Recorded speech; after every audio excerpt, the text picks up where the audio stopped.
El català és la nostra llengua i mantenir-la com a llengua viva i útil en el dia a dia depèn de tots nosaltres. Qualsevol petit esforç per cercar la seva utilització serà un benefici per a prestigiar el seu ús. Parla català sempre que sigui possible. No hi ha millor manera de mantenir una llengua que parlar-la sovint.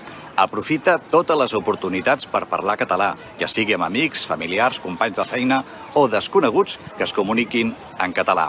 Corregiu els altres amb amabilitat. Si algú que parla català comet errors, mostra-li amb amabilitat com s'hauria de dir escriure la paraula correctament. Això els ajudarà a millorar el seu domini de la nostra llengua. Aquestes i altres accions ajuden a mantenir el català viu. Implica't i anima altres persones a parlar la nostra llengua a la seva vida quotidiana. Jo mantinc el català. I tu?